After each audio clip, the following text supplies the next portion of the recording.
Oke, hari ini saya akan membagikan kiat khusus untuk Anda semua. Bagaimana menghipnotis seseorang dengan sugestibilitas yang rendah atau yang biasa dibilang sulit atau susah. Sebetulnya tidak ada yang sulit, tinggal bagaimana pembahasan kita kepada subjek kita atau kepada teman kita atau kepada lawan bicara kita. Nah, saya mempunyai beberapa teknik yang itu biasanya saya akan bagikan di kelas. Kali ini saya akan membagikan ke Anda. Nah, cara yang pertama adalah kalau biasanya ada namanya prainduksi. Ada namanya prainduksi. Nah, prainduksi ini sebenarnya saya lebih mengarahkan untuk saya sendiri, saya lebih mengarahkan kepada training fokus. Kenapa harus training fokus? Sekarang seperti ini. Orang yang susah atau orang yang tidak mau dihipnotis biasanya akan cenderung menolak. Ya benar, pasti akan menolak. Ketika dia menolak, oh bagaimana nanti saya dihipnotis dengan pemahaman-pemahaman tentang hipnotis mereka itu yang membuat mental block. Yang terkadang penghipnotisnya sendiri kewalahan, kok kenapa nggak bisa dihipnotis. Nah, ada namanya prainduksi. Ini sih sebenarnya saya biasa menggunakan metafora. Jadi saya menceritakan sampai kepada titik di mana dia bisa membuka area kritikal area pada dirinya sendiri.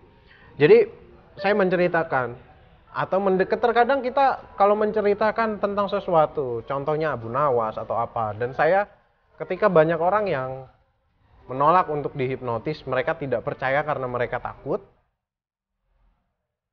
Saya menceritakan tentang hipnotis itu sendiri. Ceritakanlah, hipnotis, kebaikan-kebaikan hipnotis itu seperti apa.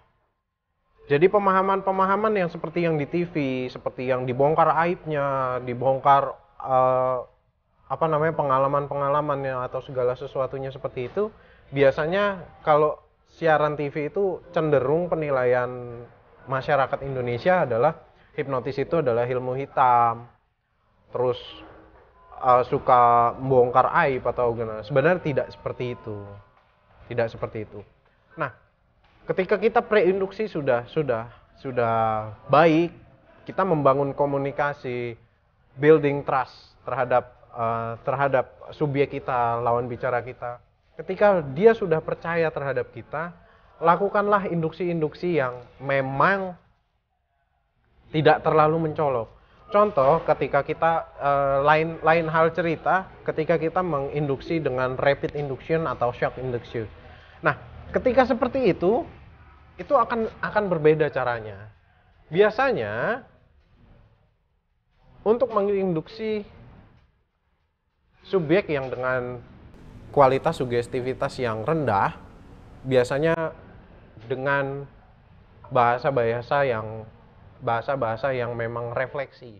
Seperti contohnya relaksasi, seperti itu. Gunakan biasanya, kalau saya biasanya menggunakan di mana saat momen mereka itu dimunculkan. Jadi momen mereka itu pada saat misalnya kapan Anda pernah merasa bahagia yang tidak pernah terlupakan sampai saat ini. Bayangkan dan rasakan. Nah, dari membayangkan dan merasakan itu, dia akan secara otomatis akan terbuka kritikal areanya. Di situ tinggal bagaimana Anda sebagai penghipnotis memberikan sugesti yang baik kepada subjek Anda, mempengaruhi yang memang benar-benar tidak seperti biasanya. Jadi bisa dipahami tentang hal seperti ini. Jika teman-teman bisa melakukan, siapapun, orang-orang yang dianggap sugestivitasnya rendah, itu akan bisa dihipnotis. Salam dari saya, Obi Dewa Hipnotis.